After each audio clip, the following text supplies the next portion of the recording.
We're going to talk about a little feature that Amazon has included in August of 2013. In August 2013, Amazon quietly released a new feature that will be of interest to marketers. Called Amazon Collections, it's a direct competitor to Pinterest. There's some significant differences though. Why Amazon even matters. First, a quick recap for those who don't like or use Amazon. I know you're out there. One reason Amazon is very important, especially to the men reading this, is that Amazon has a very diverse audience. It's not a heavily female-dominated site like Pinterest, and some people have already declared Collections the male Pinterest, so that should pique your interest a bit. So let's talk about Amazon Collections versus Pinterest. Pinterest allows users to pin almost any content to their account, including links to products. In fact, Pinterest has upped the e-commerce ante by announcing the addition of several commerce-friendly enhancements like product pins, personal recommendations, analytics, and also they launched in August 2013, price alerts. It must be noted, though, that Amazon will most likely add features to Collection, including some of the above. As a marketer, I hope you see the possibilities. So let's get going on how to use Collections. A quick note. Not all products seem to be available to be added to Collections at this time, but that is possibly because of some lag time during their rollout, and I'll show you an example of that. But first, let's go look at the Collections. The easy way to do this is to obviously have an Amazon account. I'm not going to go into that since almost everyone already has one that's reading this, but you're going to notice there's a new button underneath product images that says Add to Collection. So let's just go real quick here to one of my products. I might as well promote my own thing. And this will give us an example of some that aren't there. So let's go here to the Cuban Masters series. If we click on that, you'll notice it says Add to Collection. That's the pin that you're looking for. So the easiest thing to do is just simply click that button. You'll be brought to your Collections page, and the default collections are My Style, Want List, and Possibilities. But as you can see from this video, you're free to create your own collections. In this case, I created a collection called Great Books. So we can put this in here, whatever you want. This is a great book for the aspiring Cuban musician. Doesn't really matter what you put. As you can see, there's My Style, Possibilities, and Want List, but I'm going to leave it in Great Books. You can also just hit Create a New Collection. So let's just click Add to Collection. And you'll see now it's successfully added, and you can view Great Books, which would be mine.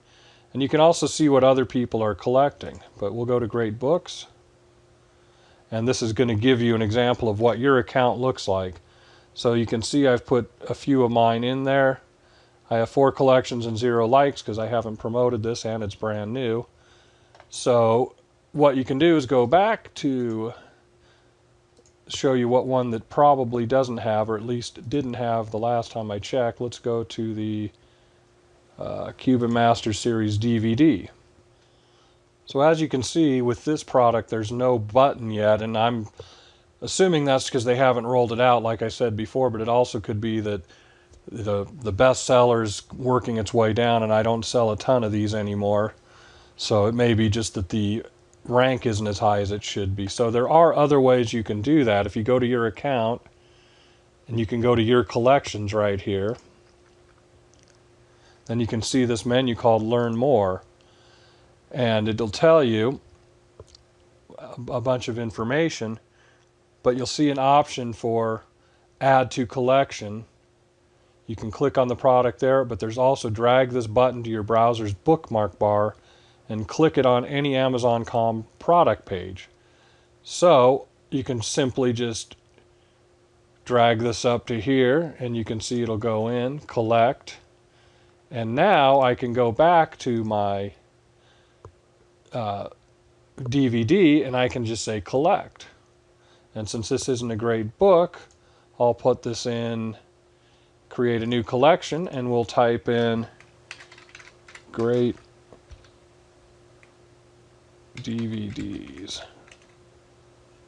And I didn't put a comment, but that doesn't really matter. But now we can go to Great DVDs, and you can add a caption, you can edit it, so you can always add stuff later to it. You can like it, which I would suggest doing. And you can also collect this item, which I already have, so it doesn't really do any good. But adding a caption might be useful. There's all kinds of things you can do. So with that said, I have some caveats. I can imagine many of you are lining up your Fiverr gigs right now to create these boards with fake accounts. I would highly recommend not doing that. Even if it is allowed today, and by allowed I mean nobody's canceling accounts, Amazon isn't going to be stupid enough to allow it in the future. I will guarantee you that they have ways of knowing. You know, if you've got 5,000 likes on a product that's sold 30 in its entire life, something's probably not right. So, like most things that are black hat or even gray hat, you'll probably get burned in the end. And I would just, have your list, have your people, do some normal marketing promotion, and have people like it, put it on their want list and other things. So that's my suggestion. My suggestion is to direct your list and buyers to the button, then just have them leave a legitimate collection. If you're an author, put a big old page in the back asking for comments and for the reader to add the book to their collection. Don't spam, it's not nice. I hope that helped, and hopefully you learned about a new feature on Amazon.